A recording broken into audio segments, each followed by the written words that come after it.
कि इस crusher party और फेयरवेल पार्टी के अवसर पर यहाँ पधार करके बहुत हर्ष की बात है। और यहाँ के विद्यार्थियों का, यहाँ के प्रशासन का, यहाँ के टीचर्स का जो उत्साह है वो बहुत ही आत्मविश्वास से भरा हुआ है, जोश से भरा हुआ है।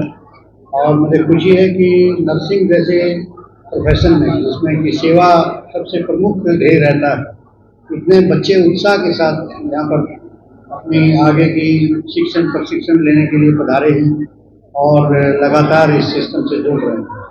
देश में नर्सिंग की जो शॉर्टेज है उसको दूर करने में ऐसी संस्थाएं हमारी बहुत महत्वपूर्ण कार्य कर रही हैं और इसके लिए हमें और इसको प्रोत्साहन देने की आवश्यकता है कि हम कैसे नर्सिंग के जो हमारे पास संख्या है उनको बढ़ा पाएं और साथ साथ हम किस तरह से उसकी शिक्षा की गुणवत्ता को और प्रभावी बना पाएं।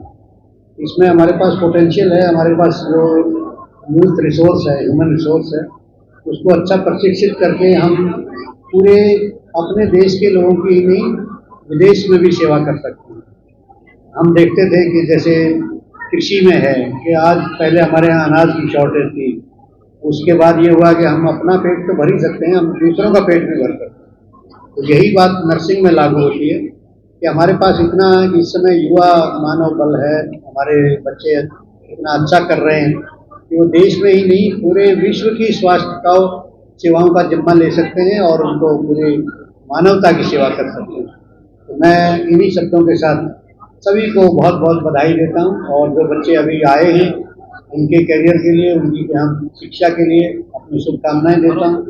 जो पास होकर के जा रहे हैं, ग्रेजुएट होकर के जा रहे हैं, यहाँ से अपनी डिप्लोमा और डिग्री लेकर के जा रहे हैं, उनका करियर बहुत शुभ हो, बहुत सफलतापूर्वक वो अपना काम कर पाएँ और देश में जो स्वास्थ्य सेवाओं की आवश्यकता है उनकी पूर्ति करें। सर ये लगातार ये बताइएगा सर, अभी जितने भी यंग एज लड़की हो या लड़का हो, सभी का ध्यान एमबीबीएस की तरफ बहुत ज्यादा है, तो कुछ ऐसा संदेश देना चाहेंगे? जैसे एमबीबीएस में नहीं हुआ तो ये मेडिकल लाइन में बहुत अच्छा लाइन है, इसके लिए लोग इसमें आए और सीखे। आपने ठीक कहा, एमबीबीएस की जो हमारे पास सीटें हैं वो सीमित हैं और उसके लिए जितना संसाधन चाहिए एमबीबीएस तैयार करने के लिए उसमें काफ़ी बड़ी मात्रा में संसाधन की आवश्यकता है और धीरे धीरे इसका भी विकास हो रहा है। हमारे पास डॉक्टर्स की कमी भी दूर हो गई है, लेकिन साथ में एक डॉक्टर के साथ साथ कितने और स्टाफ चाहिए। अगर हमारे पास नर्सेज नहीं रहेंगे, हमारे पास पैरामेडिकल स्टाफ नहीं रहेगा, तो हमारे जो हॉस्पिटल्स की या स्वास्थ्य सेवाएं वो सुचारू रूप से नहीं हो पाएंगी।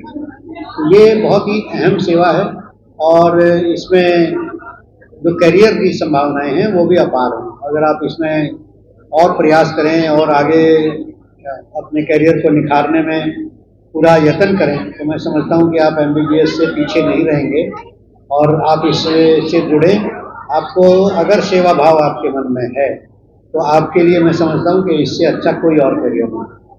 लगातार सर बिहार सरकार जो है स्वास्थ्य क्षेत्र में नियुक्तियां कर रही है, क्या लग रहा है कि एएनएम और जीएनएम जिस तरह से लगातार कोविड के दौरान भी उन्होंने पूरे बिहार में जो सेवा भक्ति दिखाई, क्या लग रहा है कि एक फलीभूत है कि एएनएम और जीएनएम के प्रति लोग ज्यादा आकर्षित हो रहे हैं?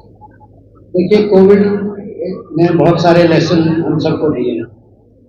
ऐसी महामारी, वैश्विक महामारी आई थी और इस महामारी के चलते स्वास्थ्य सेवाओं के प्रति ध्यान आकर्षण हुआ और जन जन को हाइजीन के बारे में, वैक्सीनेशन के बारे में, अच्छी स्वास्थ्य सेवाओं के बारे में जागरूकता उत्पन्न हुई और इसी से इस व्यवसाय के साथ, इस प्रोफेशन के साथ जो मेडिकल सर्विसेज हैं उनके साथ जुड़ने के लिए हमारे और ज़्यादा युवा आगे आ रहे हैं। और जैसा आपने कहा, एएनएम और जीएनएम के लिए भी अब बहुत से युवा प्रशिक्षण लेकर के हमारे प्रदेश के ही नहीं देश विदेश के नागरिकों को मानवता के रूप में अपनी सेवा देने के लिए तत्पर है।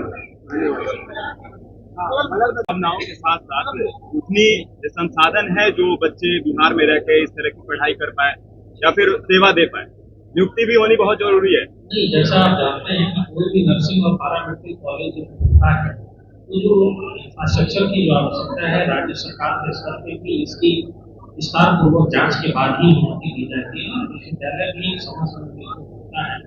आज हम लोग जिस संस्थान में बैठे हैं ये 2010 से इसकी स्थापना हुई, आज 13 वर्ष हो गए और ये कहीं ना कहीं किसी न किसी मेडिकल कॉलेज से भी जुड़ा हुआ है, जहाँ के नर्सिंग के बच्चे जाके वहाँ ट्रेनिंग लेते हैं, वहाँ से सीखते हैं कि पेशेंट्स का ट्रीटमेंट कैसे किया जाए। तो अभी आज के स्थिति में राज्य में जो भी संस्थान खुले वहाँ छात्र छात्राओं को मेडिकल कॉलेजों में जाके सीखने का अवसर है। तो मुझे ऐसा लगता है कि संभावना है। ये बताइए थोड़ा सा, पाटलिपुत्रा कॉलेज ऑफ नर्सिंग जो है, यहाँ जो छात्र एडमिशन लेते हैं यहाँ करके, जैसे आज बहुत बच्चे सफल होकर निकल भी रहे, तो कैंपस सिलेक्शन यहाँ है या नहीं? जहाँ तक कैंपस सिलेक्शन की बात है तो विस्तार पूर्वक मुझे ये जानना होगा रहेगा। और जो बच्चे जो यहाँ से पास आउट होकर निकलते हैं तो अभी तो इतनी आवश्यकता है, प्राइवेट में ही इतनी आवश्यकता है कि बच्चे जिन्हें ज्ञान है, जिन्हें सेवा का ज्ञान है, जिन्हें मेडिसिन का ज्ञान है, उनको कैंपस के लिए बहुत ज्यादा सोचने की आवश्यकता नहीं। मुझे लगता है खास करके इनकी रिक्वायरमेंट।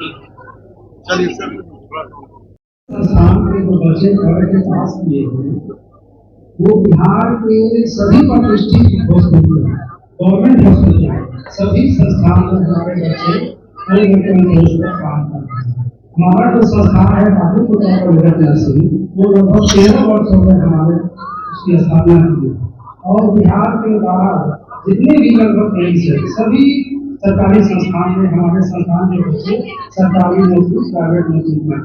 नए बैच को क्या संदेश देना चाहिए? हम जो नए बैच में जो बच्चे एडमिशन लिए हैं, मैं चाह रहा हूँ कि उनको विशेष व्यवहारिक प्रशिक्षण, क्वालिटी एजुकेशन हम और हमारे संस्थान की टीम मिलकर उसको उज्ज्वल भविष्य के लिए अच्छे ढंग से पढ़ाएं ताकि वो अपना करियर बना सके। जो पुराने बच्चे पास आउट, मैं उनको शुभकामनाएं देता हूँ कि वो आगे बढ़े और जो जिस सोच का एडमिशन लिए उसको खड़ा हो।